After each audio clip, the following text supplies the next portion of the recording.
Sejam bem-vindos ao primeiro episódio do Alcance Cast, né? Um podcast aqui da nossa igreja, Comunidade Alcance de Juazeiro. Eu me chamo Felipe, sou um dos pastores dessa casa. Aliás, fui consagrado, né? Hoje é terça, antes de ontem. Então, o mais novo pastor dessa casa, né? Junto comigo aqui, nesse primeiro episódio, nós estamos com a minha esposa, Natália Carvalho. Nós estamos com o pastor sênior dessa casa, o pastor Fabian Souza, e um convidado mais que especial, né? Não poderia esse podcast estar pronto em outro momento, senão agora que nós estamos com o pastor Luciano Subirá, né? Dispensa comentários, com certeza você que está assistindo aí já conhece. E eu vou deixar um pouco eles falarem, se apresentarem para vocês, né? Falarem um pouco sobre quem eles são. E também, nesse podcast, nós vamos falar sobre os 20 anos da Comunidade Alcance de Juazeiro. Tem muita história para ser contada, muitos detalhes para serem contados. Eu já sei essa história de cor, né? Porque a galera que está aqui da igreja, todo mundo já conhece, que o pastor Fabiano sempre está falando sobre essa história, mas agora, em um momento mais oportuno, vamos falar com uma das pessoas que foram chaves na história dessa igreja, se não a pessoa mais chave da história dessa igreja, o pastor Luciano Subirá. Uma alegria estar com vocês, uma alegria poder não só dividir, compartilhar um pouco aqui, não só das histórias, elas são sempre a desculpa para a gente falar do que Deus tem feito, do quão bom, extraordinário e grande é o nosso Deus. Feliz por participar dessa festa de 20 anos, ver tudo que Deus tem feito e, apesar de olhar para trás com gratidão, dizer até aqui nos ajudou o Senhor, a gente tem olhado para frente com muita empolgação. E eu tomo emprestado as palavras do meu pastor, isso tudo é só o começo, tem muito mais para ser experimentado. Essa frase, né, do pastor Abe Uber, aqui a gente fala muito essa frase. Aqui a gente tem o pastor Jobs, um dos pastores dessa casa, e tudo que a gente fala, logo depois ele fala isso, e todo mundo, é só o começo. Né? Todo mundo aqui já sabe essa frase, só queria deixar isso claro. Vai lá, pastor Fabiano, fala um pouco. Bom, para quem não me conhece, eu sou o pastor Fabiano da Comunidade Alcance de Juazeiro da Bahia. Ele falou só o Juazeiro, tem o Juazeiro do Norte, que nós acabamos de chegar lá, de um evento do M5, vendo o que Deus está fazendo. Que é no Ceará. No Ceará, né? Aqui é a terra bem melhor que a Bahia, nós amamos os cearenses, mas ser baiano aqui é a nata do Nordeste, a Bahia, né? Tipo de declaração perigosa. E mais verdadeira. Né? Então, é um privilégio estar aqui recebendo vocês. Nós estamos aqui completando aqui, comemorando 20 anos de igreja, eu e a minha amada esposa, a pastora Sandra, e nós temos vivido aqui coisas extraordinárias. Vamos falar aqui um pouquinho hoje sobre isso, da obra que Deus fez na minha vida, como Ele restaurou a minha casa, o meu casamento, a minha família. E nós temos também sido usados por Deus aqui no Vale do São Francisco para restaurar famílias debaixo do poder de Deus, daquilo que Ele tem feito no nosso meio, e falar um pouco dessa história com o pastor Luciano Subirá, que é fundamental na minha história. Quando eu estava naquela fome de Deus, eu conheci o pastor Luciano Subirá ali no começo da internet, e depois, através das fitas cassetes, eu fui transformado pelo poder da palavra, e tem essa conexão muito forte, e nós vamos também falar um pouco mais acerca disso.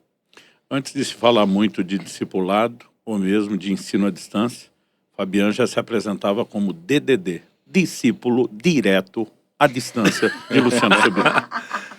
Toda vez que ele ia para lá, ele se apresentava como DDD, na época que tinha a descagem direta, né? E já ele vai falar de como foi essa viagem daqui até Curitiba, né? Que, já vou adiantando, não foi de avião, tá? Não foi Curitiba, foi Irati. Mas passou por Curitiba antes. Passei porque a gente quer contar o episódio da parada em Curitiba Meu antes. Deus. Mas antes de começar a história de Juazeiro, tem da Alcance em Juazeiro, que é quando eu entro, tem a sua história, Fabiano. Então fala um pouquinho de como Deus te pegou no momento onde tinha muita religiosidade, pouca vida, onde você ainda era escravo do pecado. O que Deus fez na sua vida e na sua casa, antes da gente pular para a história da Alcance, que só começou porque você permitiu Deus mudar a sua história. Estamos falando de pelo menos 29 anos atrás, é isso? Na realidade, foi do ano 2000 a minha conversão, né? Então, estamos falando aí de praticamente 24 anos agora em setembro, né? Então, eu nasci e me criei dentro da igreja, né? Tenho pais muito bons, tanto que eu não tenho um trauma de infância, tamanho cuidado, mas ali na minha adolescência me apresentaram a pornografia, com a pornografia o espírito de sensualidade, ali eu perco o rumo da minha vida. Eu costumo dizer que eu não sinto saudade da minha adolescência porque ela foi roubada, castrada por esse espírito de sensualidade que me cativou, e eu me lembro que nada que eu começava eu terminava. Aos 20 anos de idade, eu já tinha 3 anos namorando com Sandra, né? Então ali eu me casei e eu tinha uma expectativa, né? Que ao casar e poder ter relação sexual, eu pudesse me libertar, né? Da pornografia, da masturbação. Pode continuar. Então não demorou muito tempo para eu descobrir que casamento não muda ninguém, apenas as máscaras caem, né? E logo depois ali eu continuei preso na pornografia, na masturbação, o espírito de sensualidade ali roubando. E nós, com 6 meses de casado, decidimos ter Natália, totalmente imaturo eu era. Sandra já era aquela mulher mais forte, não é? Mas a minha imaturidade. Eu me lembro que eu trouxe uma alegria muito grande quando Natália chegou. Mas uma das características também sobre essa questão da sensualidade, pelo menos que foi na minha vida, que nada que eu começava eu terminava. Então, desde a minha adolescência, eu vivi esse ciclo, né? De não completar as coisas desde que o espírito de sensualidade entrou na minha vida. Então, a minha alegria pela chegada de Natália dura pouco. Então, eu volto a viver o mesmo ciclo. Quando Natália tinha 1 ano de idade, eu tive um primeiro caso extraconjugal. E eu fui Tudo isso dentro da igreja, pastor. Eu sempre dentro da igreja, né? Eu nasci e me criei dentro da igreja. Então era aquele crente que estava dentro da igreja, ia aos cultos, mas na verdade, quando chegava em casa era tudo diferente. Eu digo assim que eu era um desviado profissional, né? Porque eu estava na igreja, vinha assim um culto, eu me arrependia, ia lá na frente, e na quarta, na quinta, né, eu já estava desviado de novo. Na segunda-feira eu jogava fora os vídeos cassetes, as revistas de pornografia fora. Na quinta, na sexta eu já comprava de novo. Foi um ciclo que se durou até os 30 anos não de lhe idade. faltava a consciência de que você estava errado, só não conseguia escapar da prisão. Sim, eu tinha essa consciência, mas a grande verdade é que eu nunca tive um encontro pessoal com Cristo, né? Então, eu teve o primeiro caso extraconjugal, depois que a Natália tinha 1 ano, eu saí de casa, né? E eu me lembro que uma das características do espírito de sensualidade, que Oséias vai falar lá no capítulo 4, que é como o mosto que tira o entendimento. E eu sei muito bem o que é isso, quando o Provérbios vai dizer que é como o boi que está indo para o matadouro sem que esse saiba que o seu fim é a morte. Todas essas características eu conheço elas absolutamente todas. E uma das grandes características do espírito de sensualidade é que ela vai deformar a sua identidade. Então eu fiquei totalmente deformado. Aquela pessoa que era uma pessoa agradável, uma pessoa boa, ela passa a se tornar uma pessoa insensível, extremamente egoísta, egocêntrica, né? E ali eu fui tomado por esse espírito, né? E ali eu saí de casa para viver esse caso extraconjugal. Deixei Sandra passando necessidade e nada disso me causava assim comoção. E eu me lembro que nessa época, para aqui encurtar a história, os meus pais tentando me paralisar, me enviaram para Salvador, que fica a 500 quilômetros de distância da nossa cidade, para tentar ver se aquilo freava e eu voltava para minha casa. Mas, apesar naquela época não ter celular, e o telefone, você lembra muito bem, era bem caro, né, Luciano? Muito. Mesmo assim, eu mantive algum contato, né? E eu tinha a expectativa de voltar e voltar à mesma vida. Foi quando eu tive um sonho. Eu olho para trás e eu vejo que durante toda a minha história o amor, a graça e a misericórdia de Deus se fazia muito presente, embora não fosse percebida por mim. Mas naquela noite, faltando 2 dias de eu vir embora, eu estava vindo para dar continuidade, eu saio de um local para ir me encontrar com a pessoa com quem eu estava, que eu tinha saído de casa, vivendo o adultério, e no caminho eu encontro Sandra com outra. No sonho. No sonho eu encontro Sandra com um amigo meu. E ali eu fico tomado por fúria, vou tomar satisfação. Digo, o que você está fazendo aí com minha esposa? Ele disse, não, sua não. A sua é a outra. Essa aqui agora é minha. Ele disse, não. E eu parto para cima dele para brigar. Ele puxa um revólver. E assim, quando a arma está um palmo de distância, ele dispara a arma no sonho. Quando a bala entra na minha cabeça, eu acordo. Eu tomo um susto, eu penso assim comigo. Que sonho mais sem graça, sem noção, né? Eu não tenho mais nenhum tipo de sentimento por Sandra, porque é que esse sonho sem sentido, viro para o lado e durmo. E quando eu durmo, eu tenho o mesmo sonho, só que eu não, só muda o local, mas o enredo é o mesmo. Eu vejo Sandra enquanto eu vou me encontrar com a outra pessoa.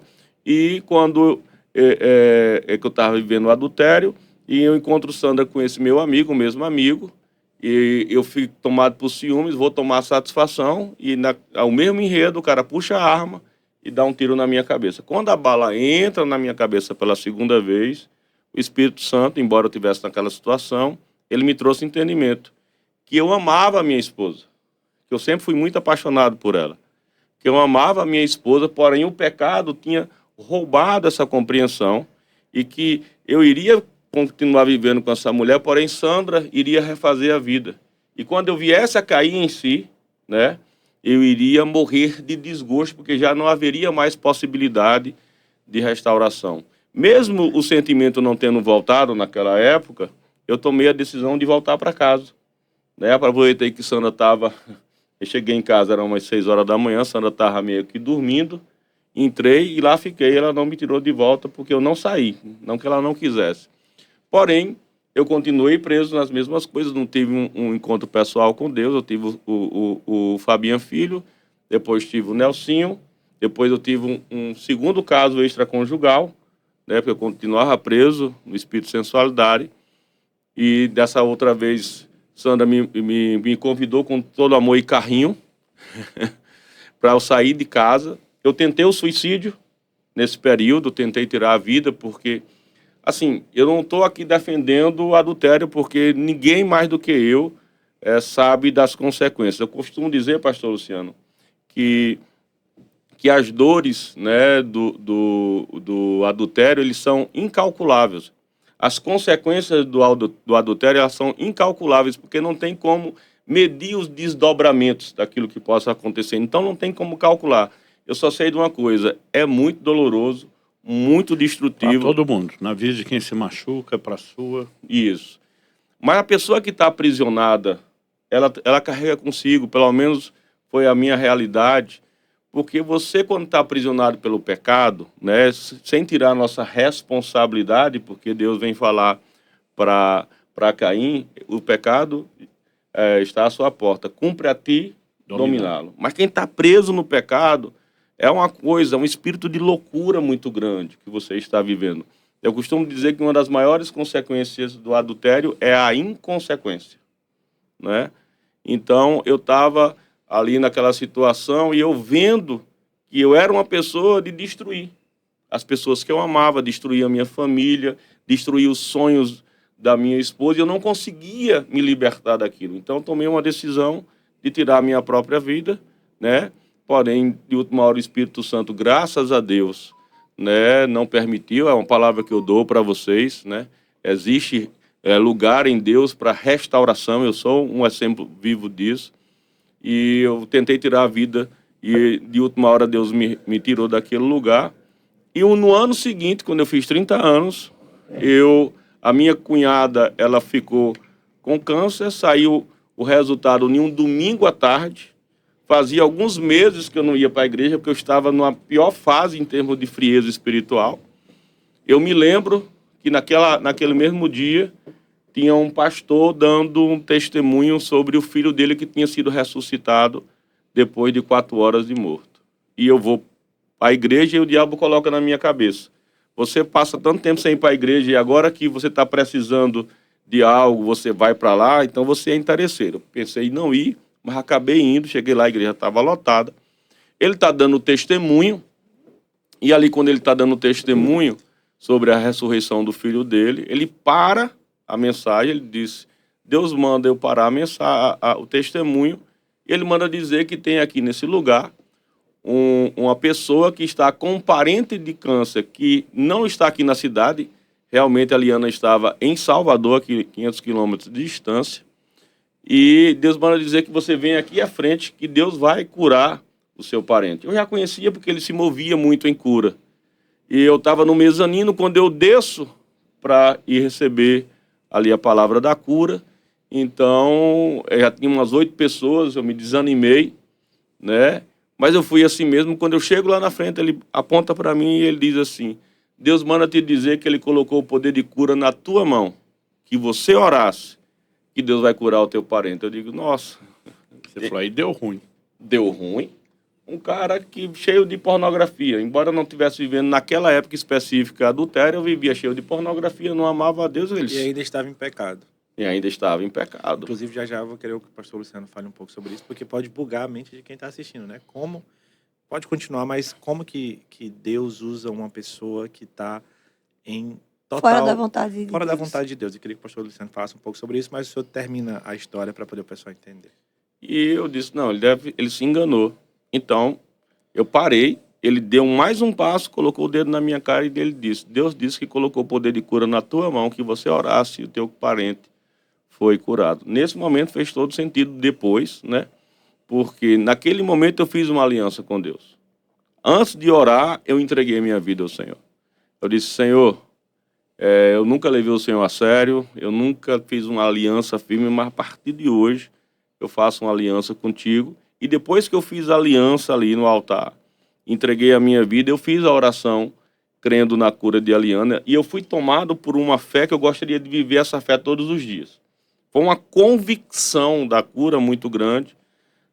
Liguei para a casa da mãe de Aliana, falei para ela sobre o que tinha acontecido. No outro dia, e Sandra estava lá, né, junto com a irmã, para saber o que estava acontecendo. Foi no dia que saiu lá o resultado dos exames. No mesmo dia, no outro dia, a Aliana foi liberada para ir para casa, para voltar, porque os médicos disseram que não havia mais cura para ela, ia fazer um trabalho paliativo de quimioterapia combinado com radioterapia para prolongar a vida, mas que não havia cura. Uma semana depois que ela volta para o hospital, faz novos exames, os médicos chamam e dizem, olha, não sabemos o que aconteceu, mas ela não tem absolutamente nada. Então ela foi curada.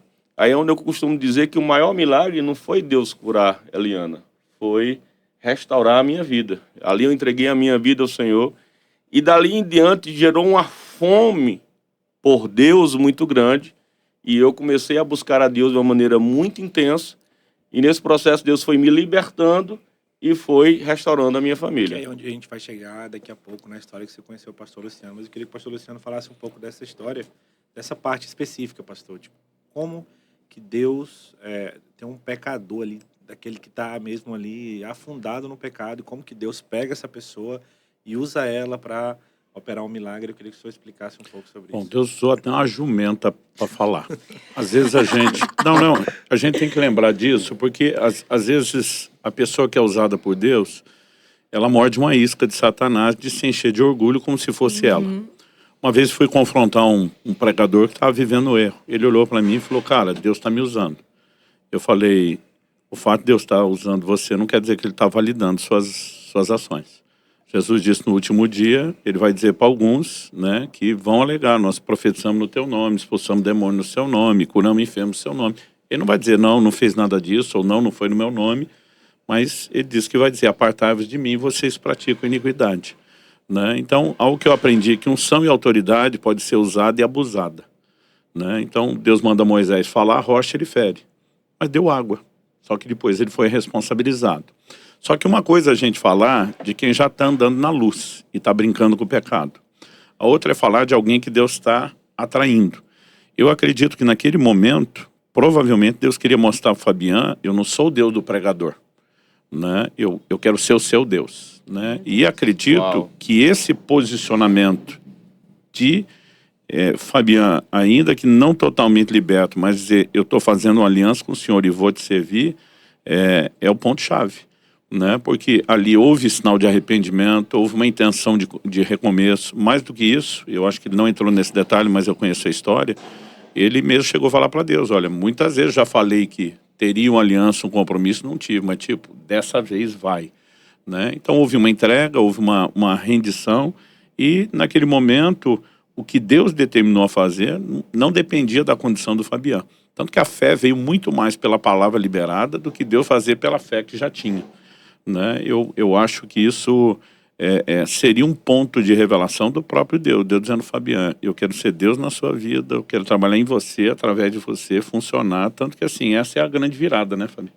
Com certeza, foi ali que deu a virada na minha vida e foi algo muito forte, porque eu nasci debaixo desse impacto da cura, mas o que veio depois foi uma fome por Deus muito grande, uma fome que era insaciável e eu, a cada dia, buscava mais, orava mais. Sandra, que estava no limite com você e seus erros e tropeços, ouviu Deus falar várias vezes, calma, que ele ainda não tem 30 anos. Foi. Né? E isso foi o quê? 2 meses depois de você ter completado 30 anos. 30 anos eu tive a conversão. Tanto que assim, ela fala da frustração, que no dia que ele fez 30 anos, tipo, não aconteceu nada. Não, aconteceu. Nós brigamos e eu dormi no sofá. Aí ela disse, grande coisa, Deus, um homem de 30 anos, é isso que Deus que você vai fazer? Porque ela não entendia, Deus só pediu para ela ter calma, Até porque ela 30. queria desistir do casamento, por conta da... Ela casou com o Augusto Costa, chamado de adultescente, um adulto com a mentalidade de adolescente, ela vinha sofrendo muito. Inclusive, a gente vai fazer um episódio aqui com a pastora Sandra, só para falar essas histórias, né? O último testemunho a versão dela complementa muito, né? Porque o último a pastora Sandra deu testemunho dela aqui na igreja e, pasme, na hora que ela terminou o testemunho, estava todo mundo com raiva do pastor Fabiano. Todo mundo, como é que você pode ter feito isso com a pastora? Todo mundo vestiu Lembrando que isso foi tudo antes, óbvio, do meu ministério, isso. né? A gente tá falando de... antes, né? Bem antes, né? E pertence só ao passado e a gente só revisita para glorificar a Deus. Amém. E eu tava pensando aqui, pastor, que tem gente que é assim, né? Deus tem que fazer algo assim para chacoalhar a pessoa, para ver se a pessoa acorda. Com certeza havia oração de muita gente, além de Sandra, da família, né? Esse tipo de coisa normalmente não acontece em uma carga, um volume de intercessão, mas Deus de fato chamou a atenção do Fabiano, que caiu para dentro. Aí foi sangue nos olhos e faca no dente depois disso. Com certeza. Então, eu comecei uma busca muito incessante por Deus. É interessante que as pessoas gostam de falar mal da internet, da televisão, mas não é nem a internet, nem a televisão, nem o celular tem o poder de ser mal ou ruim. Porque eu trabalhava naquilo que hoje é a UI, né? A gente trabalhava naquilo que era a Telp, se transformou em Telemar e depois era a UI. Então, a internet naquela época, dentro da nossa empresa, já existia. Não existia fora, mas dentro já existia. Eu via pornografia nessa internet, que era discada, você lembra? Era discada. Eu via muita internet, via muita pornografia. E depois da minha conversão, a primeira coisa que Deus fez foi me libertar. Então, não só foi a primeira, mas talvez uma das poucas que foi imediata, foi a libertação da pornografia. Inclusive, já entrando agora, talvez, na história da igreja, dos 20 anos da igreja, o senhor falou lá atrás que era muito caro usar telefone, né? Uhum. E aí, o senhor falando aí da internet, da empresa que o senhor trabalhava, a mesma internet que o senhor usava para ver pornografia, logo depois foi a mesma empresa que o senhor usou para ligar para o que é hoje a Orvalho.com, mas que era na época Maná Edições, que eu sei da história, para encher o saco do pastor Luciano Subirá. Para aprender. Na realidade, como eu falei, né? A mesma internet que eu via pornografia, agora passa a ser a mesma internet que me ajudou a saciar a minha fome. Então, eu tinha uma fome por Deus muito grande, eu comecei a procurar estudos para saciar a minha fome, né? Eu me lembro que o pastor americano David Wilkerson, não sei se chama dessa forma, as pregações dele do domingo, alguém digitava e eu me alimentava daquelas pregações. E no meio do caminho acontece algo. Eu estou indo com minha vida ali, a libertação pelo espírito de sensualidade, não completa, depois eu posso falar um pouco mais sobre isso. Não que eu voltei a adulterar, mas o adultério na mente que Jesus fala foi uma coisa que demorou um pouco mais. Um processo. Não é? Mas fora isso, foi imediato, todas as outras coisas. Não é? No meio desse caminho, o meu sonho estava se realizando. Meu sonho era o seguinte: me tornar um homem liberto, que já estava acontecendo, me tornar um homem de Deus, que já estava acontecendo, mas o meu sonho era ser professor de escola dominical, que também é maravilhoso, e parar por aí. Era o que eu queria, era só essas coisas. No meio do caminho, acontece algo. Uma pessoa fica endemoniada dentro da minha casa. E eu vou expulsar o demônio dessa pessoa, né? Que eu fui orar por ela, ela ficou endemoniada. E ela, quando endemoniou, tomei um susto, que eu não tinha passado por isso. Eu dizia, sai em nome de Jesus. Ela foi e me cuspiu. Aí eu fiquei, quase quem fica endemoniado era eu. Aí eu fiquei com muita raiva.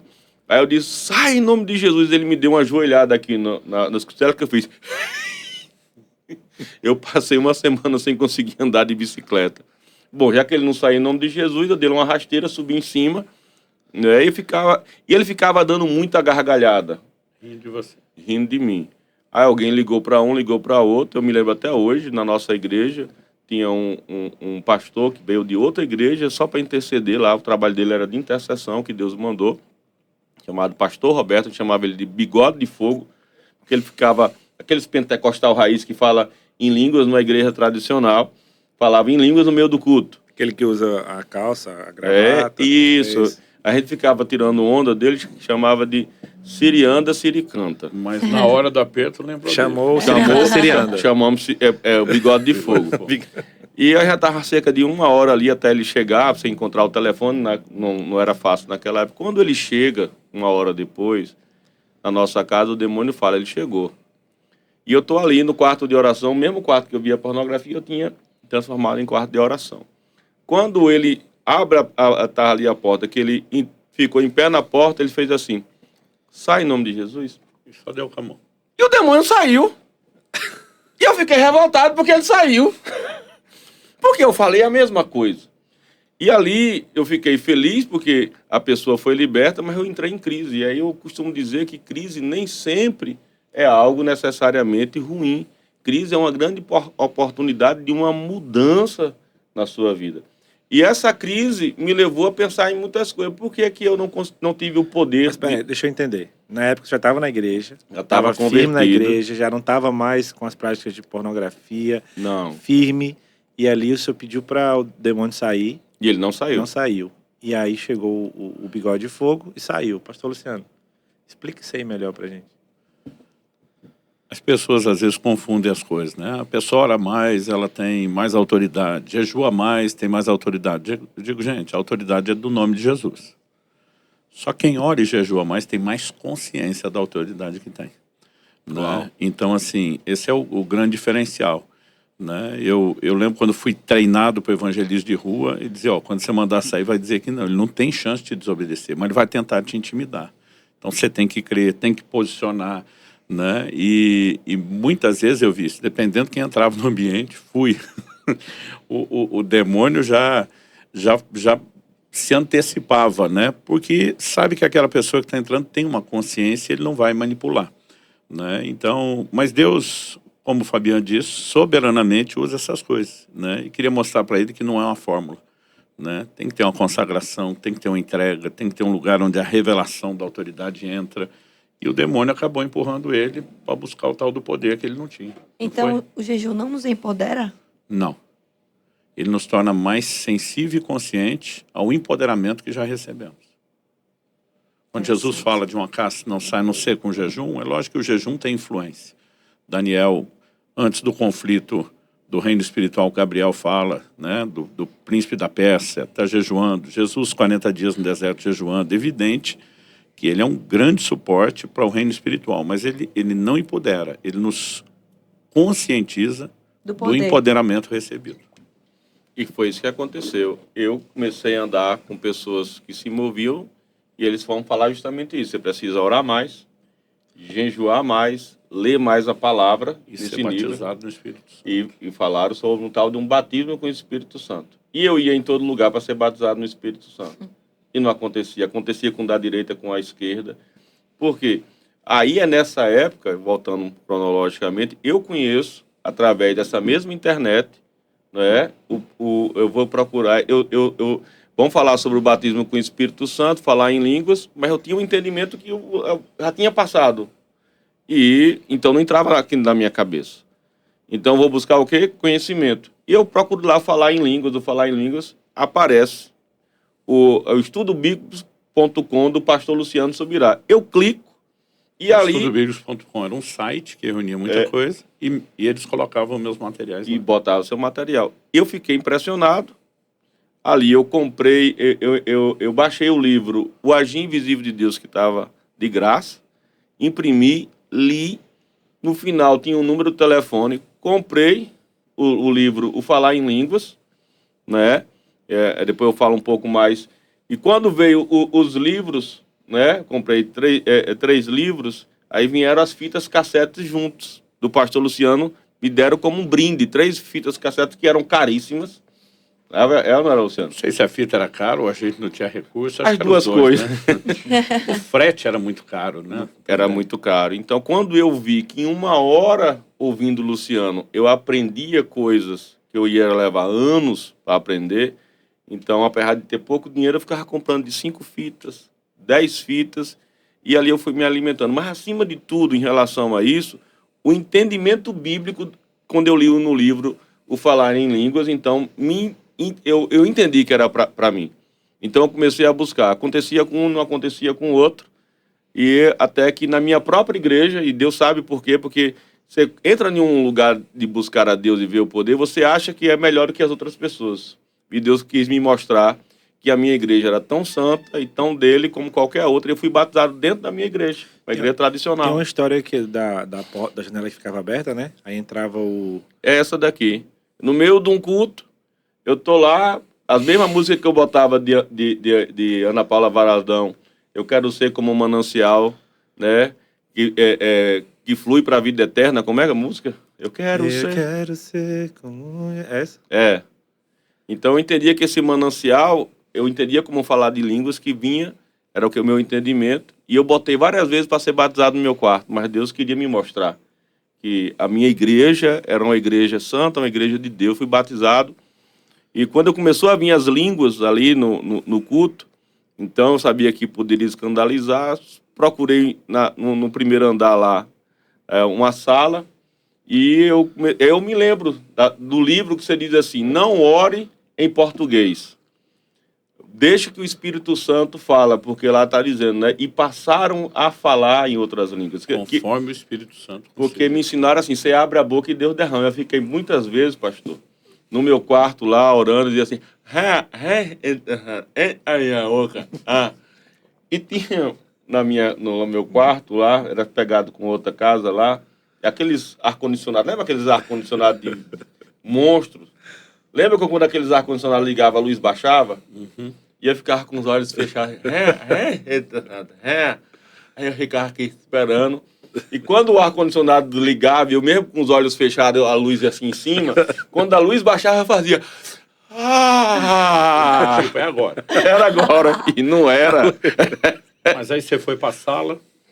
Aí eu fui lá para a sala, e quando eu tô lá orando... Achando que você está num lugar reservado. Reservado, mas lembrei do que diz no livro: não ore em português, deixa que o Espírito Santo fale. E começou a falar algumas línguas, e ali eu comecei a falar, veio muitas línguas, e eu acho interessante que no meio dessas línguas estranhas vinha siricanta.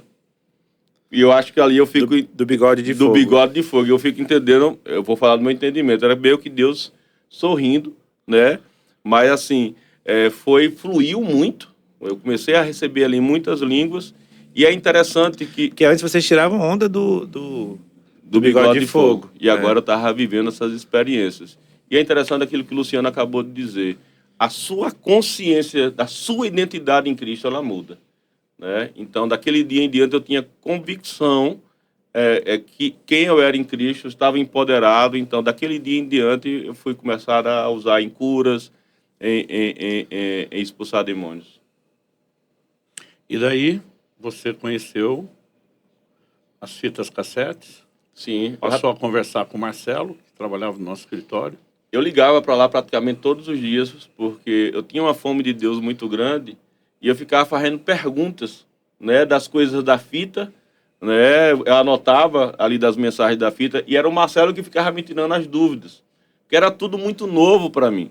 Em um desses dias que eu ligo para lá, o Luciano estava. Ele falou, sabe quem está aqui? É Luciano. Aí, cara. Aí ele disse, você não quer falar com ele? Eu disse, é meu sonho. Eu vou ser esse cara todo dia. Natália ouvia todos os dias na minha casa lá. Ela lembra hoje, quando criança. até hoje. Ouvia, hoje continua ouvindo. E eu me lembro que o Luciano, rapaz, você é o cara que liga para cá todos os dias. Diz, rapaz, já comprei fitas suas, já ouvi 2, 3 vezes. Quando eu tiver dinheiro, eu vou comprar um pouco mais, porque assim, aqui é apertado, eu vou comprando de 5, de 7, às vezes 10. Ele fez uma pergunta, se eu mandar um material para você, você me paga como puder? Como puder, assim, eu não entendi. Ele disse, não, você me paga de pouco em pouco, mas você paga? Eu digo, pago. E pensei, fiquei. Cerca de uns 15 a 20 dias depois, chegou uma caixa enorme, com 75 fitas e 20 livros, do Kenneth Hagin, os seus livros, outros livros lá sobre o poder de Deus. E aquilo eu comecei a me alimentar todos os dias. Eu lia e ouvia mensagens. Todo dia mesmo.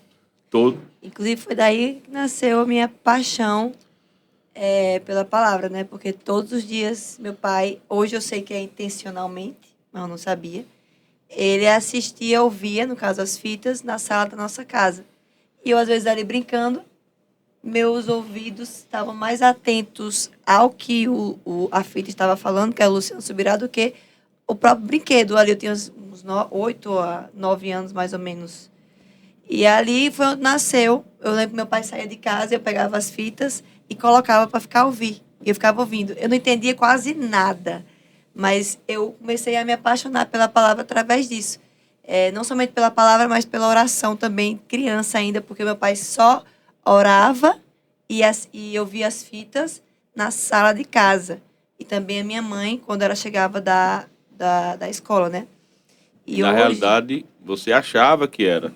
Eu orava também no quarto e ouvia, mas eu aprendi que eu tinha que ser intencional. Isso. Então, eu orava na sala e lia na sala para que os meus filhos me vissem, né? Porque só no secreto, eles não estavam sabendo. Quer falar um pouco mais sobre isso, Luciano? Não, isso aí tem que ser intencional.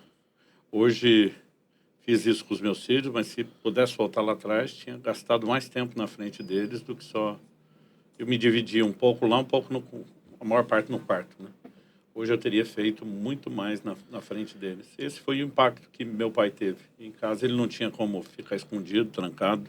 A gente via ele estudando, às vezes entrava na sala, via ele de joelho, a gente sumia, mas ficava ouvindo de longe. Então essas coisas acabam, de fato, produzindo impacto.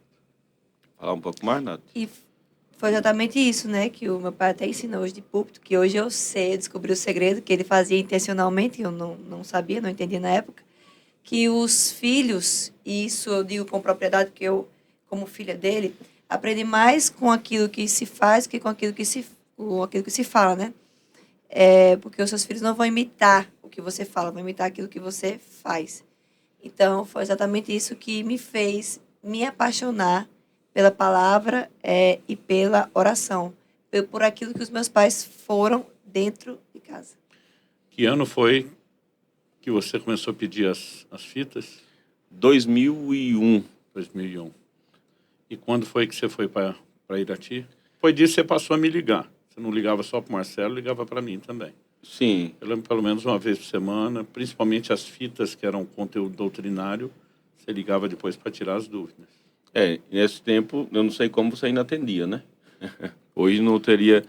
E eu me lembro que eu comecei a ouvir um chamado muito forte dentro de mim, pastoral, né? E eu não entendia muito o que era aquilo, né? Não tinha muito entendimento, né? E quando começou a ficar cada vez mais claro, ficava claro também para mim que Deus não tinha um propósito para mim dentro da minha denominação maravilhosa, uma denominação que eu vivi a grande parte da minha vida. Minha mãe é espiritual, fala assim sobre o útero, né, onde eu nasci ali, né, mas eu tinha uma clareza que não era lá, e eu não sabia para onde. Mas toda vez que eu pensava no ministério, eu pensava em Luciano. Um desse dia, foi em janeiro de 2004, eu ligo para ele e falei, Luciano, você eu tenho um chamado pastoral, eu ouço suas fitas, você já tira minhas dúvidas.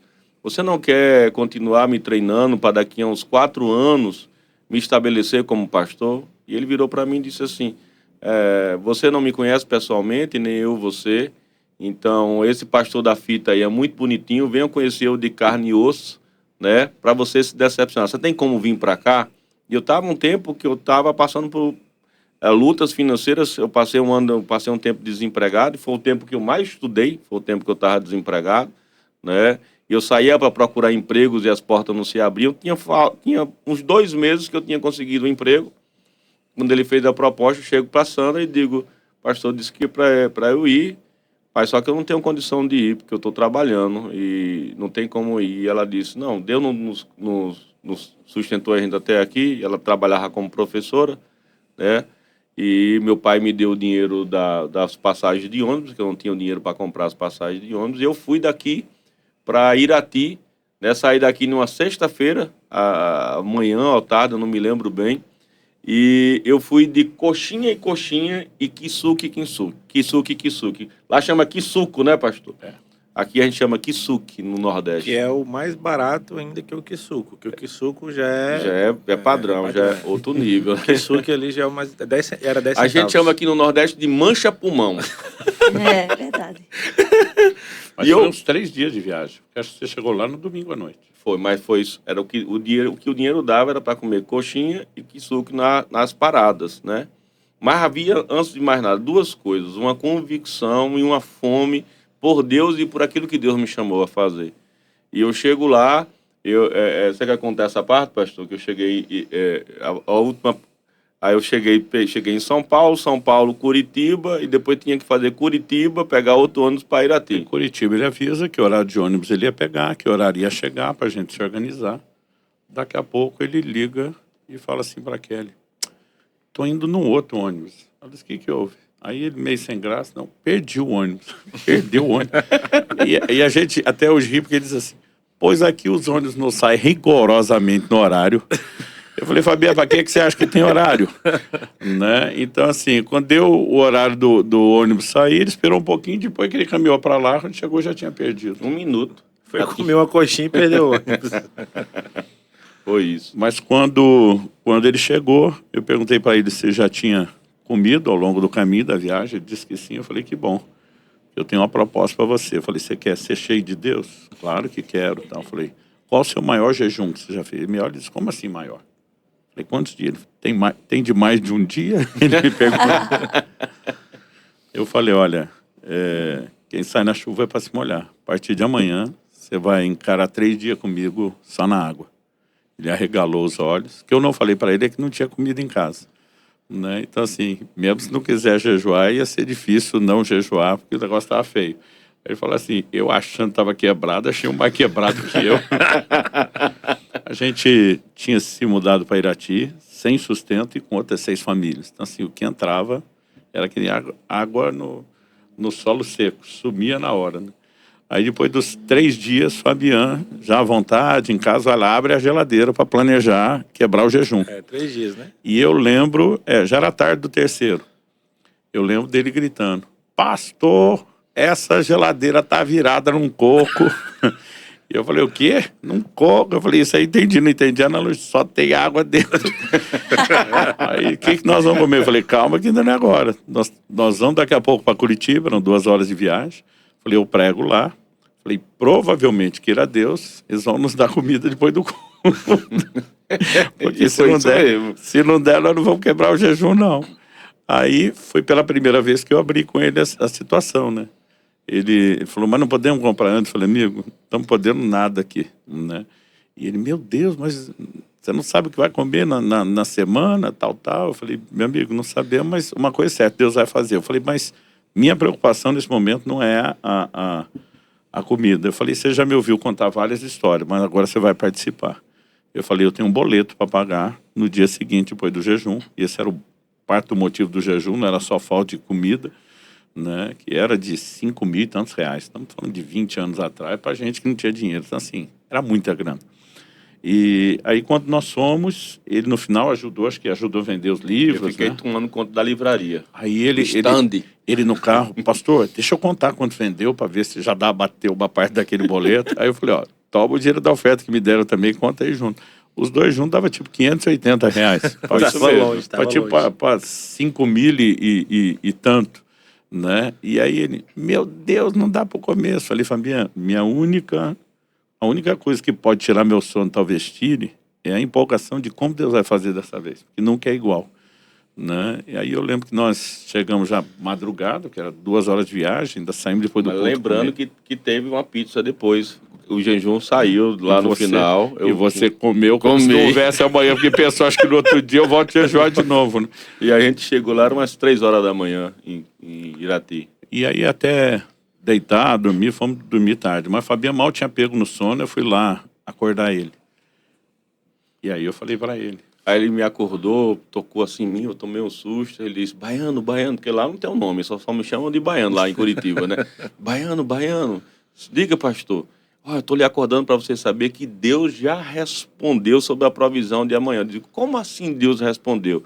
Eu não sei como vai ser, mas amanhã Deus já me disse que vai fazer, vai entrar com providência em relação ao boleto. E falei, e quando nas fitas eu estiver contando essa mensagem, você ouvir, você vai dizer, eu estava junto. E eu testemunhei. Até hoje, né? Até hoje a conta e eu lembro que nas suas pregações você fala essa história. Falo. Mas conta como foi. E aí no dia seguinte, acho que era perto de umas 9 da manhã, como a gente chegou 3, foi dormir 4, eu lembro que eu mal tinha acordado, se é que não acordei com o telefone tocando. É da época do finado telefone fixo. E uma pessoa liga e fala assim, pastor, eu tô te ligando porque Deus me incomodou profundamente de que eu tenho que fazer uma oferta para o seu ministério. Eu, glória a Deus, que banco você trabalha? Na época não tinha TED, não tinha Pix, então assim, você abria conta nos bancos principais para facilitar qualquer oportunidade de transferência. Detalhe, quando ela fala isso, a gente estava na sala do lado do telefone conversando. Aí quando ela fala isso, eu não estou ouvindo porque não tinha viva voz. Aí ele pega, olha para mim e piscolha. Tipo assim, acompanhe, né? Aí ela falou assim, mas Deus colocou no meu coração um valor todo quebrado. Todos os números são quebrados até os centavos. E eu falei, amém. Se você vai obedecer, deu. Que banco? Eu lembro, parece que era Banco do Brasil. A pessoa, passei a agência e conta e tal. A hora que eu ia desligar, eu falei, olha, desculpa. Eu posso daqui a pouco consultar na internet o extrato. Mas desde que você falou que os números são quebrados, eu fiquei muito curioso. Você se incomoda dizer qual o valor? A pessoa falou qual era o valor, eu anotei. Quando desliguei o telefone, a gente somou o dinheiro da venda e da oferta do dia anterior com o que ela estava colocando, era, incluindo os centavos, o valor do boleto. Então, tipo assim, não tinha chance, não tinha assim, não era R$1 a mais ou a menos, não tinha um centavo a mais ou a menos, né? Então, o que eu fiz? Eu já fui para o banco depositar o dinheiro que tinha entrado, e aí a gente já quitou o boleto. E depois disso, o resto foi vindo. Eu nem lembro, mas ele acabou ficando um mês com a gente lá, ele comeu. Não morreu de fome, não. Um detalhe bem interessante da ligação da mulher é que a hora que você me acorda era cerca de 3h30 da manhã, que a gente tinha chegado 3, eu fui dormir e você ficou orando, né? E a mulher disse assim, desde as 3h30 da manhã, Deus me acordou e eu não consigo mais dormir com essa voz da minha cabeça. Você tem que fazer exatamente do momento que Deus lhe respondeu, a provisão vai vir. No mesmo tempo, Deus acordou ela com essa palavra forte, na madrugada. Pastor, mas o que levou o senhor a receber uma pessoa que o senhor não conhecia na sua casa, vindo de outro estado? Hoje, assim, acho que impossível. Era uma convicção de que Deus estava fazendo algo. Porque, assim, trazer para dentro de casa, ele veio disposto a ficar até 2 semanas. Nós conversamos com Sandra e dissemos, não vai conseguir voltar tão logo, e acabamos segurando ele 1 mês. Né? Então, assim, você ter visita mais de 1 semana em casa, muda toda a rotina, a dinâmica da vida familiar, mas, assim, a gente discerniu que Deus estava fazendo algo. Até então, eu imaginava assim, bom, pode ser um impacto na vida dele, depois cada um segue seu caminho. Mas lá a gente começou a perceber que tinha uma união de propósitos. E aí acabou que a gente foi insistindo. Então, assim, eu viajava, ele ia comigo, fazia as coisas da igreja, ele foi se envolvendo em toda a dinâmica, né? Então, às vezes ele já ia para o escritório da Maná, ia virar Orvalho depois. Orvalho era o nome da revista do ministério que chamava Maná Edições, né? Só que a revista foi ficando mais conhecida que o próprio ministério. E quando a gente migrou para a internet, toda hora que ia falar o site, gente, é Maná Edições, sem acento, sem cedilha, Mano de dava tanto trabalho que alguém falou, você precisa de um nome curto, sem acento, né? Eu lembro que na época até o Jô Soares ficava falando sem acento, porque era assim, era complicado.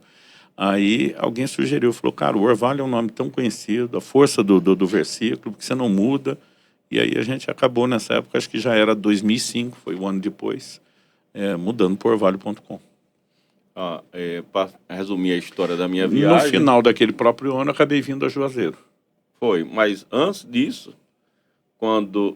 antes de completar um mês, na terceira semana, e é interessante, o Luciano não me falava nada sobre o meu chamado. E aquilo ia me deixando mais ansioso, eu acho que ele não viu nada em mim no chamado. E eu aproveitava os dias, eu ia lá para a editora, porque tinha fitas que eu não tinha ouvido. Eu ficava ouvindo as fitas que eu não tinha ouvido lá na editora, e enquanto ia fazendo as coisas pra lá... aproveitar e não ter que comprar depois, né? E eu me lembro que faltando uma semana antes de eu vir embora, e eu disse, vou voltar sem uma palavra. Aí ele me chama ali e diz, senta aí. Aí ele fala assim, você disse que é daqui a 3, 4 anos, mas todas as vezes que eu vou orar, Deus disse, envia o menino e estabelece, e manda ele começar o trabalho. Envia ele e começa o trabalho. Então, a minha palavra que eu tenho do Espírito é você ir abrir o trabalho. Eu disse, pastor, eu não tenho teologia. Ele disse, você ouviu todas as minhas vidas? Eu disse, todas. Né? Entre elas tinha a doutrina da salvação e tantas outras. Aí ele fez cerca de uns 40 minutos fazendo perguntas doutrinárias, uma após a outra. Ele disse, bom, teologicamente você está pronto. Ele disse, pastor, eu não tenho a menor noção como é que se abre e toca uma igreja. Isso é fácil. Ele pegou uma folha de papel A4 e em meia hora me ensinou como abrir uma igreja e tocar uma igreja. E mostrando a visão, os processos que a gente trabalhava e tal. Meu único medo era um histórico recente de mudança, né? Então, assim, meu único temor era se esse cara fizer bobagem, né? Então, assim, eu precisava de uma convicção em Deus de que tinha mesmo um posicionamento firme e tal. Então, assim, eu acredito que foi esse direcionamento de Deus foi o fator principal. Acho que desde o Porque início, né, as pastor? pessoas perguntam assim, pastor, como que seus filhos casaram? O senhor acha que isso é um padrão? Eu falo, não recomendo para os filhos dos outros que... Assim como o dele não foi um padrão. Assim como não foi um padrão. Mas, assim, algo que eu sempre digo às pessoas, a gente tem que ouvir e obedecer à direção do Espírito Santo. Então, nisso, olhando nessa festa de 20 anos para trás, falei, Senhor, ainda bem que nós te ouvimos. Essa sensibilidade é algo que chama muito a minha atenção. A sensibilidade de ouvir a Deus e fazer aquilo que Deus está mandando, né? Porque se receber o estranho em casa um mês já era loucura, Imagina mandá-lo abrir uma igreja e colocar o seu nome e o nome do ministério em jogo, né? Realmente, pensando assim... Haja convicção. Haja convicção e sensibilidade à voz de Deus. E aí, pastor, depois disso, o que aconteceu? Eu lembro que tem uma foto do seu batismo lá, né? Em Curitiba, né? Uhum. Foi em Curitiba. Não, foi em Irati. Foi em Irati? Lá eu fui batizado em águas minerais. Você lembra, pastor? Lembro. Eu era batizado por aspersão e na visão da nossa igreja, né, tinha que passar por imersão e eu fui batizado pelo pastor Luciano ali por imersão. Batizou e mandou de volta de ônibus. Coxinha, De kisuke, coxinha e kisuke, mas deu certo. Na época a gente não tinha nada na doutrina contra a coxinha. Boa. Ainda não tinha o cuidado com o corpo, né? Inclusive teve ontem aqui, né? Vai ter hoje também, lá em Petrolina e falou muito comigo. Vou admitir que hoje no almoço alguém pediu Guaraná, pastor. Eu tive que beber um pouquinho lá. Você foi vítima, né? Eu fui a vítima de alguém. Não sei quem foi, não sei se foi alguma armadilha que botaram lá. Eu caí. É uma armadilha. Mas eu tenho certeza que depois de ontem eu vou melhorar. E aí, pastor, depois disso, você teve o batismo lá em Irati, o senhor voltou, e aí como que começou a comunidade de Alcance Juazeiro? A primeira coisa que o meu pastor ele me direcionou foi: chame sua liderança, né? fale do que está acontecendo. Da igreja. Isso, a liderança da igreja, que eu era a segunda igreja evangélica congregacional. E ele disse, nós não vamos fazer nada sem a bênção da sua liderança. Né? Então, eu procurei o meu pastor, Manuelito, passei toda a história do chamado, ele me abençoou, fui até a casa dos presbíteros, conversei com eles pessoalmente, um a um, fui na reunião de membros, o pastor Manuelito chamou a mim e a minha família, me pediu para falar em poucas palavras sobre o que estava acontecendo, nós falamos, abrimos ali para que qualquer pessoa pudesse falar ou fazer qualquer pergunta, fizeram perguntas, oraram, nos abençoaram e nos liberaram. E uma semana depois, na sala da minha casa, no dia 7 de setembro de março de 2004... 7 de setembro? Não, perdão.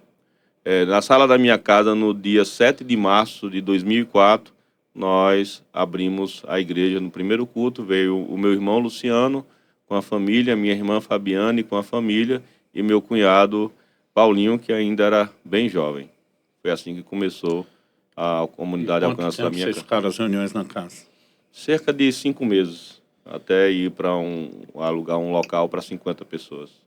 O primeiro templo foi dentro de casa mesmo ali, né? Dentro de casa. Era Natália, não sei se Natália lembra. Lembro. E como era, Natália? Todo domingo a gente desmontava a casa, já pegava o sofá, pegava as mesas, cadeiras, colocava no quarto. Né? Claro, como eu era criança, eu e meus irmãos, nós não fazíamos o trabalho pesado, mas nós ajudávamos ali. Os meus pais ali nasceram os primeiros voluntários da Alcance de Juazeiro. Os primeiros volts. Os primeiros volts. Né? A gente amava, assim, porque os meus pais sempre passaram a sensação de muita festa. Hoje é domingo, vamos desmontar a casa e a gente vai botar tudo para dentro do quarto e vai todo mundo ajudar. E a gente fazia aquilo ali com muita celebração. Né? Então, eu louvo a Deus porque os meus pais sempre foram muito intencionais, né, pai? Sempre foram desde a busca ao Senhor, como no serviço da casa de Deus, né? Por começar também dentro de casa, a gente ter feito parte de tudo isso. Hoje, os 3 filhos do meu pai são volts, né? Que a gente chama de volts voluntários. Fala rapidamente o que é volts. Volts é voluntários. Como nós chamamos voluntários da comunidade Alcance, tanto de Curitiba quanto aqui de Juazeiro, todas as comunidades Alcance. Os voluntários são chamados de volts. Mas uma brincadeira com a energia também, né? Brincadeira e voluntariado. E assim a gente cria uma cultura de voluntariado dentro da nossa igreja. E ali nasceram, né, os primeiros volts voluntários da Alcance de Juazeiro com muita paixão. Nunca os meus pais precisaram me obrigar e obrigar os meus irmãos. Sempre aquilo que eu falei, né? O exemplo arrastou os 3 filhos dos meus pais a estarem firmes no Evangelho através daquilo que eles sempre fizeram e não somente do que falaram. Amém. Nós tivemos um entendimento também lá em Curitiba. Deus falou comigo, né, que eu era um Moisés, mas que quem ia fazer o povo entrar na Terra Prometida era Marciano, o discípulo na casa de quem eu comecei a igreja. Então, assim, ninguém tinha captado tanto o meu coração sobre a igreja como ele. Porque mesmo com os pastores fora, minha preocupação era mais trabalhar o caráter, a doutrina, e eu deixava por último a parte da igreja, pensando, eu tenho que trabalhar essas questões primeiro. Quando esse desenho começou a ficar claro, né, eu lembro que em algum momento falei, Marciano, eu vou precisar que você me ajude a tocar alguns outros pastores, né, que não estão próximos e que vão ser chaves. Então, a gente também entendeu que haveria um momento de transicionar o discipulado pessoal, até porque minha vida estava cada vez mais insana, né?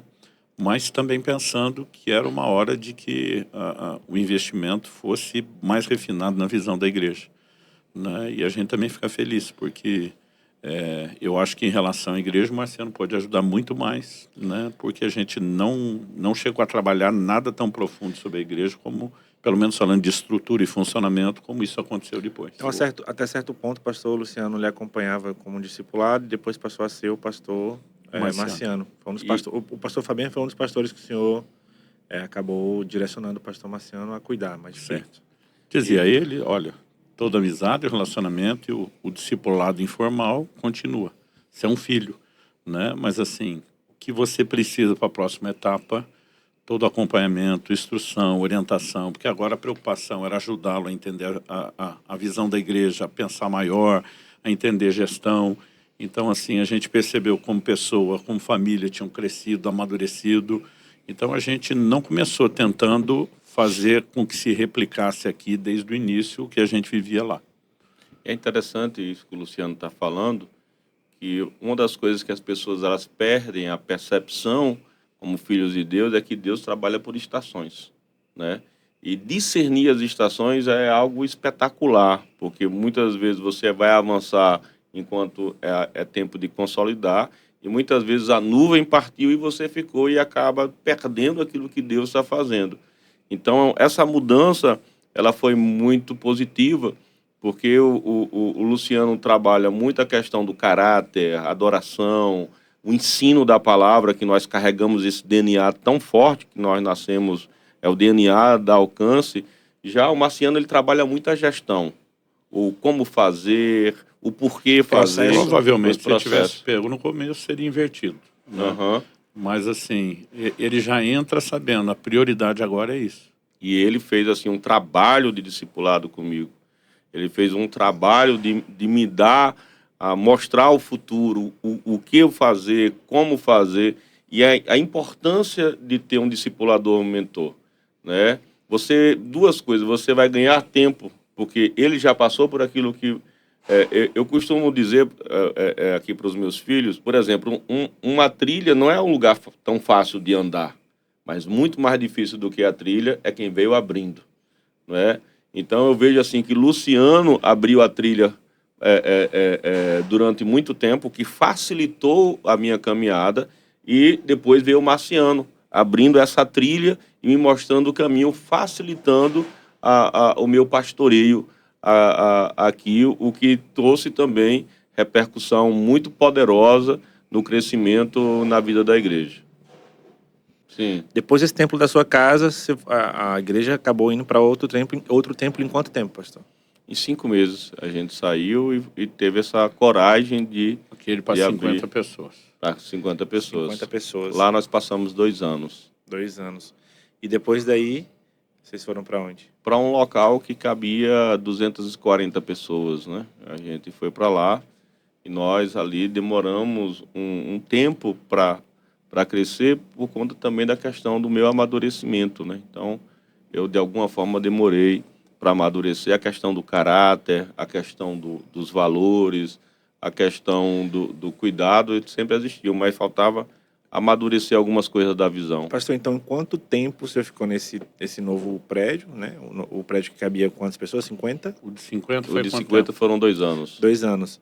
E aí, a partir daí, já foi para aquele templo que cabia 240 pessoas. E Quanto aí... tempo lá?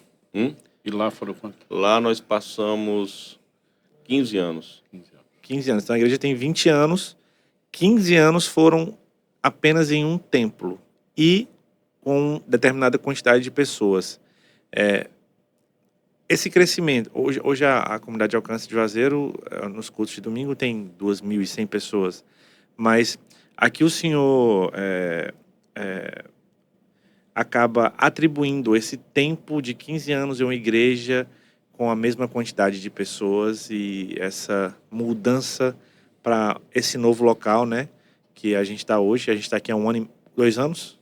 2 anos aqui nesse novo templo? 2 anos e 5 meses. A gente está 2 anos e 5 meses nesse novo templo, mas por que tanto tempo em um mesmo lugar, com o mesmo número de pessoas e essa mudança para um novo templo com esse crescimento tão rápido? Queria que o senhor falasse um pouco primeiro sobre esse Antes tempo. acho que não ficou o mesmo número, né? Entrou sem encher, depois enche, Isso. aumenta culto, só que era um crescimento lento. Lento. Aí você chega ali, eu acho que é algo muito comum, o Luciano entende muito mais do que eu. Chegar em 200 pessoas, existe uma velocidade. Passar de 200, não sei se é algo assim, Luciano? Existem vários motivos. O ciclo, por exemplo, hoje vocês estão colhendo o que plantaram em 20 anos. Trabalhando pessoas, preparando líderes, formando. Existe a questão do crescimento e amadurecimento do próprio líder. Existe aqueles testes de fidelidade algo menor, existe a capacidade de pensar maior e crer junto, né? Nesse interim, Fabiano também foi vendo o crescimento das outras igrejas, aprendendo a pensar e entender diferente. Mas isso é a nossa visão. Ele perguntou para você, a que você atribui? Então, eu estou respondendo. mas né? você respondeu boa parte disso, né? É um conjunto. Ao amadurecimento da visão e espiritual e emocional do líder, é um pacote que precisa acontecer. Algo muito interessante no amor e o cuidado de Deus que aconteceu com o Luciano, aconteceu na minha vida, né? Sempre houve muita graça de Deus na minha vida, no ensino, no pastoreio, mas a igreja chegou nesses 200 pessoas, não passava daquilo. A gente olha para trás e a gente vê um Deus zeloso, amoroso, que segurou o processo para que a gente não pudesse se perder, porque a estrutura não comportaria aquilo que estava para receber. Não tinha alicerce para um prédio tão grande. Mas um dos motivos da minha pergunta é que o senhor fala sempre, né, que ficou durante um tempo com 200 pessoas e 6 anos atrás, que foi um momento chave, de mudança de chave na sua mente, que foi um dos fatores que fez com que a comunidade Alcance começasse esse crescimento. Porque ele não começou o crescimento, a gente fala o crescimento absurdo, né, que tá vendo agora, há 2 anos e meio atrás. Não, foi há mais ou menos 6 anos atrás. Essa mudança de chave de 200... começou lá na sua casa, foi para um templo maior de 50, depois foi para um templo de 250, ficou um bom tempo com 200 pessoas e a partir dessas 200 pessoas começou um crescimento. Como foi essa mudança de chave de 200 para 2.100 pessoas? Vou falar da nossa realidade, da minha realidade.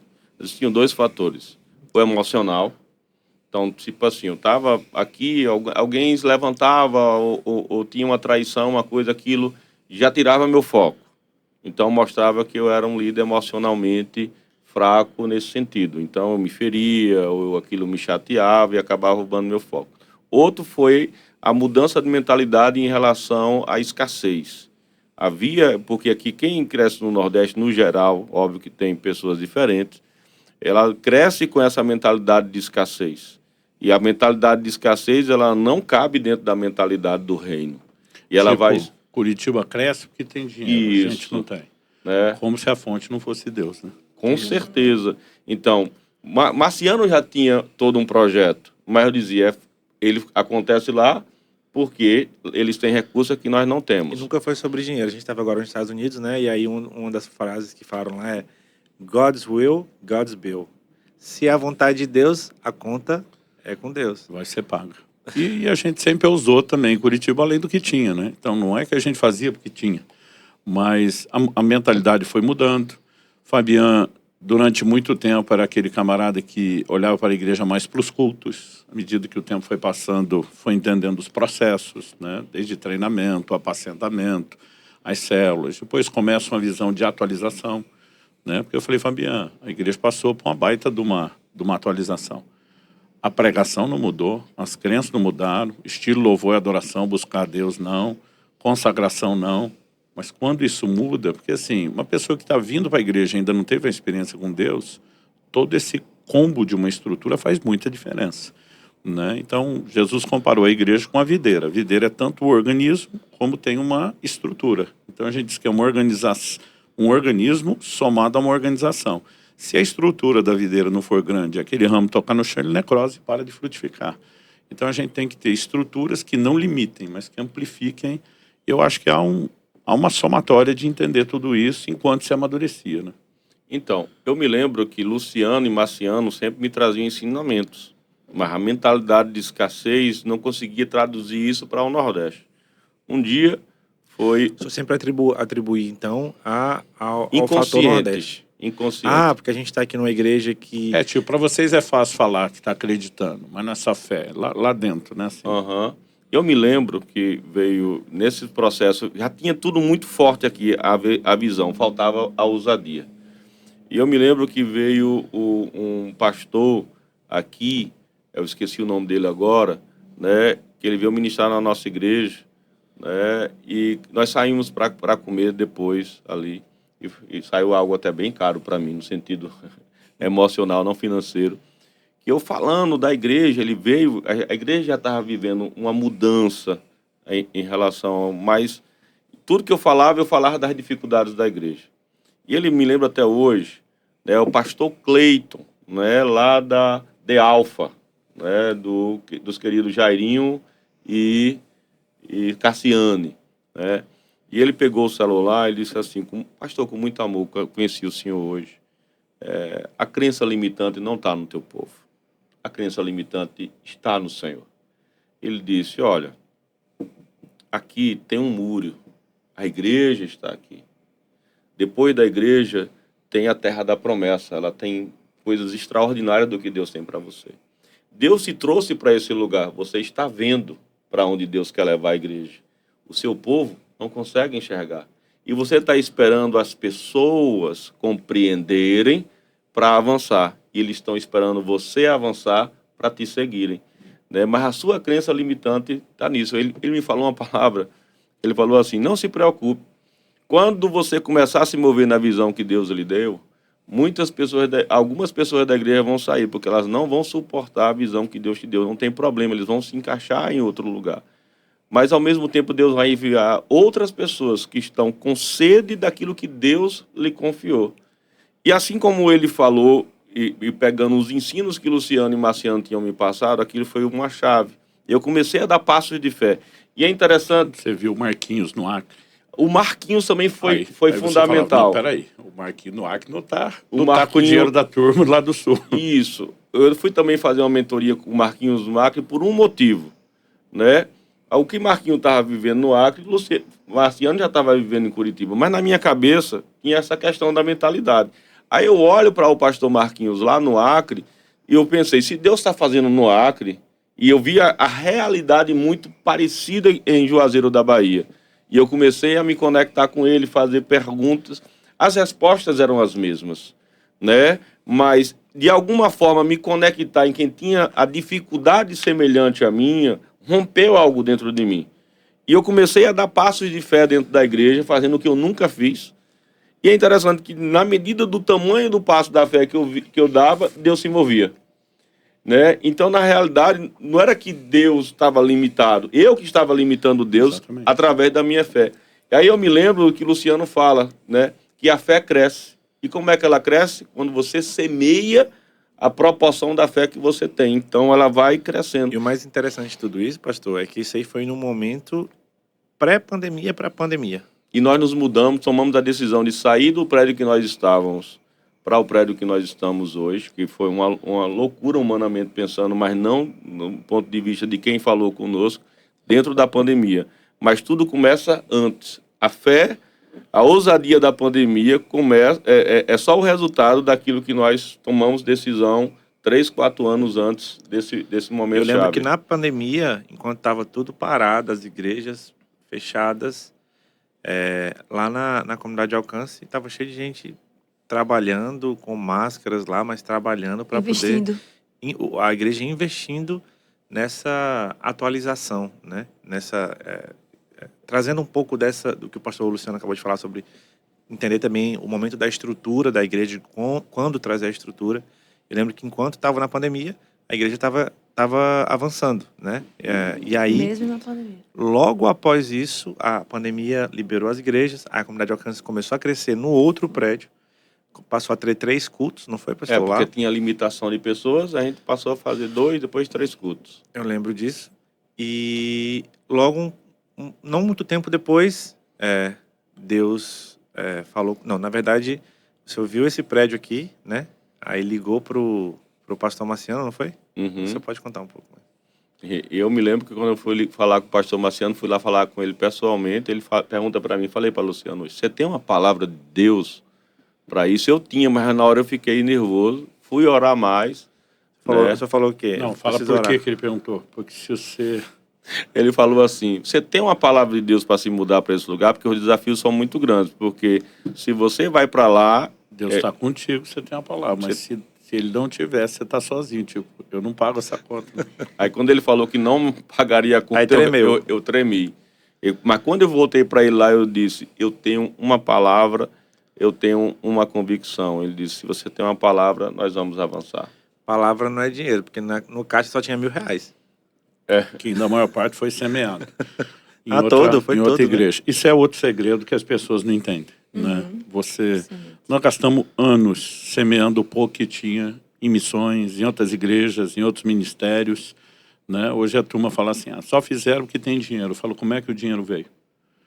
Né? A gente passou anos plantando, crendo, acreditando que ia viver de milagres. A mentalidade do povo também tem que ser trabalhada. Então, assim, quando a gente estava com 4 cultos no Prédio Velho em Curitiba, eu comecei a sugerir ao pessoal, vamos uma vez por ano fazer uma festa de aniversário num lugar fora grande.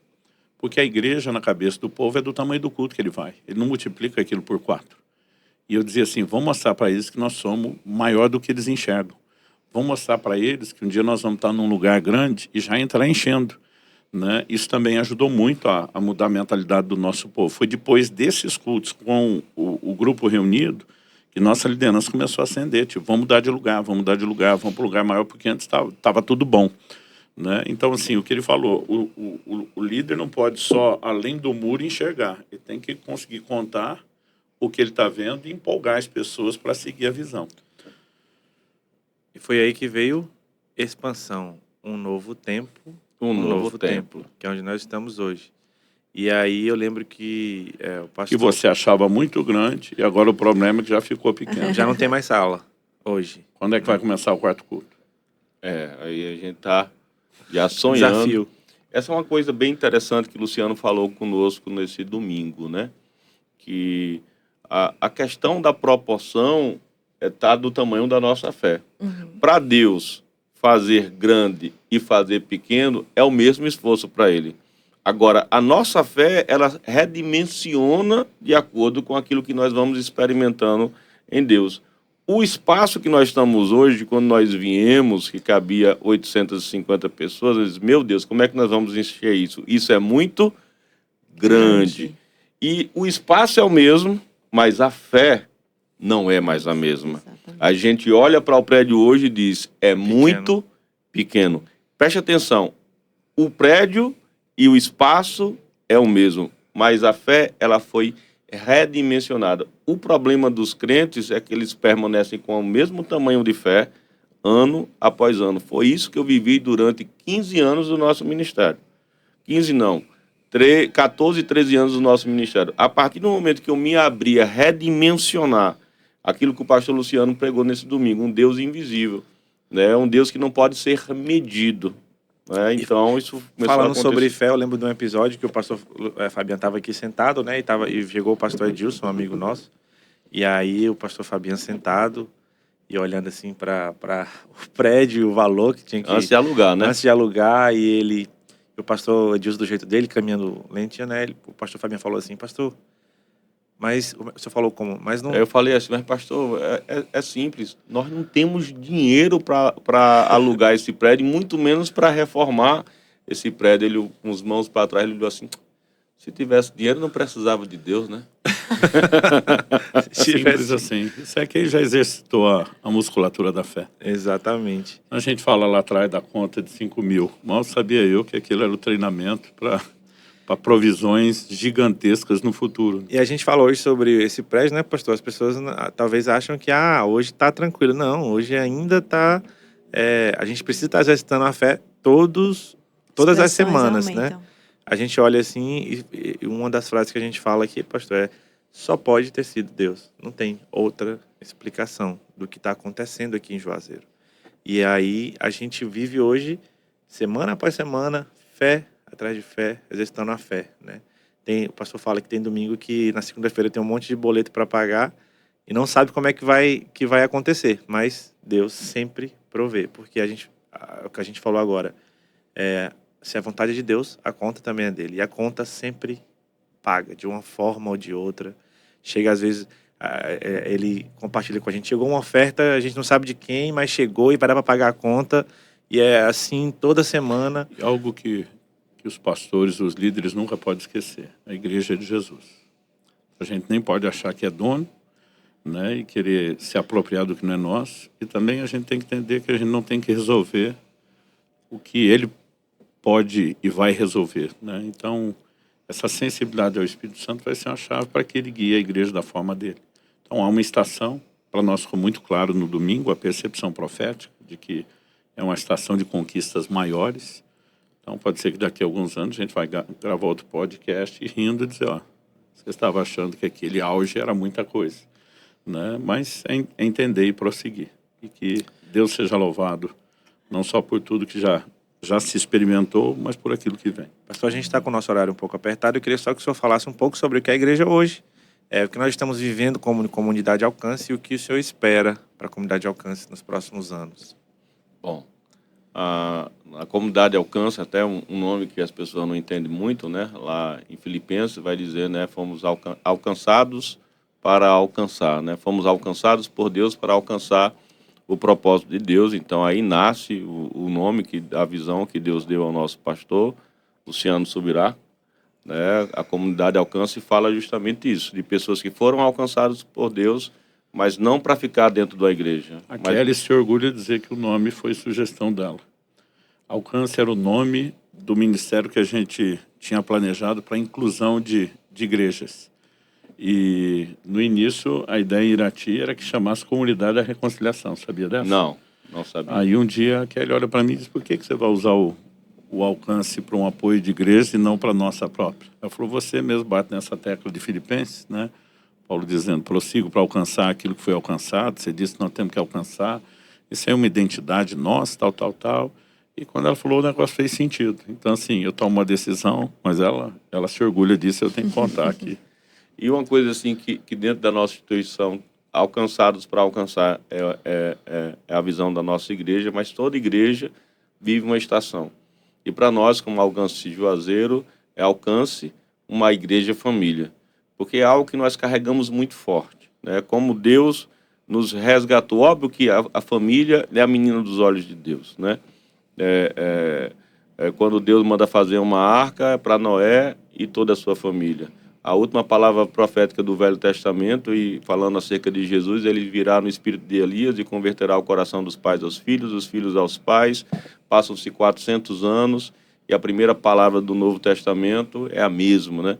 Ele virá no poder de Elias e converterá o coração dos pais aos filhos e dos filhos aos pais. Quando Deus chama Abraão, ele faz uma aliança não somente com Abraão e diz, em ti serão benditas todas as famílias da terra. Mas trazendo para a nossa realidade, além daquilo que é geral para Deus, nós carregamos muito forte. Vai perguntar muito para as pessoas dessa igreja, vai falar muito sobre família. Porque nós carregamos esse impacto. Quando houve a conversão lá atrás, no ano 2000, pouco mais ali, no ano 2001, Deus me falou que Ele iria me usar muito nessa área de restauração familiar, levando esperança às famílias destruídas, dando destino àqueles que estavam perdidos. Então, assim, o que nós esperamos para os próximos anos são mais famílias restauradas, salvas, curadas, libertas. Eu costumo dizer, pastor Luciano, que eu não acredito em um avivamento que não alcance as famílias. Um avivamento que não traga a restauração familiar. O avivamento é mais do que as manifestações do poder de Deus, que são aquelas primeiras coisas que nós vemos, mas elas devem voltar na restauração, trazendo essa conversão do coração dos pais aos filhos, dos filhos aos pais, libertando, curando, restaurando famílias. E eu vou além. Eu tenho carregado isso muito forte aqui na nossa igreja. Talvez você não tenha como restaurar a primeira parte. Talvez o seu pai não se converta a você, mas você tem o poder, pelo poder do Evangelho, de converter o seu coração ao Pai, perdoá-lo, ser curado, restaurado. Mas nós temos trazido essa palavra sempre. A partir de você, pelo reino de Deus, uma nova semente se estabelece. A partir de você, uma nova geração acontece. A partir de você, maldições são quebradas, mas não somente isso. Um legado de santidade, de pureza, de famílias fortes, vigorosas, começam a partir de você. Então, a nossa expectativa é que Deus vai trazer mais famílias, vai alcançar mais famílias, mas não somente isso. Vai enviar muitas famílias que não somente serão curadas, mas serão curados para curar, libertos para libertar, restaurados para restaurar. É isso que nós temos, essa convicção. Amém. E, pastor Luciano, eu queria, em nome da Igreja Alcance de Juazeiro, agradecer ao senhor pelo seu sim lá atrás, né? Receber o pastor Fabiano na sua casa, mandar ele para sua casa. Sem isso... Não era o Fabiano de hoje, era a versão antiga. É, né? a versão 1.0. Mas sem isso, a igreja não seria o que é hoje. Nós queremos agradecer ao senhor por isso, a sua sensibilidade de ouvir a Deus, né? E como comunidade de alcance, queremos aqui honrar a sua vida, né? Por isso. E falar para você que é de Juazeiro, né? Talvez está assistindo esse podcast no YouTube aí, não sei, daqui a 1 mês, 2 meses, e queira visitar a nossa comunidade de alcance. A igreja está com as portas abertas para receber você, a sua família, e ser um instrumento de Deus para mudar, né, essa cidade, mudar o Vale do São Francisco. E você quer falar alguma coisa? Só que você falou aqui para quem é de Juazeiro, mas eu quero falar para você que não é de Juazeiro, né, e queira também nos assistir através do YouTube, Isso. dos podcasts. Nós carregamos essa mensagem. Já segue né, aí. para que você possa também ser restaurado, abençoado pela sua família e abençoar a sua igreja aí onde você está. Se inscreva no nosso canal, não deixe de curtir esse primeiro episódio piloto, com a honra de estar recebendo o pastor Luciano Subirá. Você quer falar alguma coisa, pastor? Bom, já que é celebração dos 20 anos, só uma dica, botar algum momento de edição, algumas imagens dos cultos de domingo, Amém. a consagração de vocês, né? Se passar isso depressa, só para quem está à distância possa acompanhar de alguma forma. Apesar que isso para mim era uma boa ideia, até ele falar de acompanhar os cultos e ficar mais atualizado ainda. Mas era isso. Muito obrigado. Você quer falar alguma coisa, meu amor? Bom, fica aqui minha gratidão aos meus pais pelo sim, né? A pastora Luciana, a minha pastora Kelly, que é mais do que uma pastora para mim, é uma amiga. E dizer que para mim é um grande prazer, uma honra fazer parte desse ministério e carregar esse legado, né? Da Alcance de Juazeiro, do pastor Luciano e da Kelly Subirá. E também agradecer muito aos meus pastores Marciano e Adriana, que tanto fizeram parte desses últimos 3 anos, 4 anos. Aliás, acho que os últimos 6 anos, né? Posso assim dizer. Muita coisa que tem acontecido tem as mãos deles, o serviço deles. E eu queria agradecer toda essa equipe pastoral, né, da Alcance também de Curitiba, que tanto nos servem, e dizer que o que depender de mim, eu vou carregar esse legado por onde quer que eu vá. É isso. Amém. Muito obrigado. Você que nos assistiu, não esquece de se inscrever no nosso canal e compartilhar esse vídeo com alguém para edificar a vida de outras pessoas.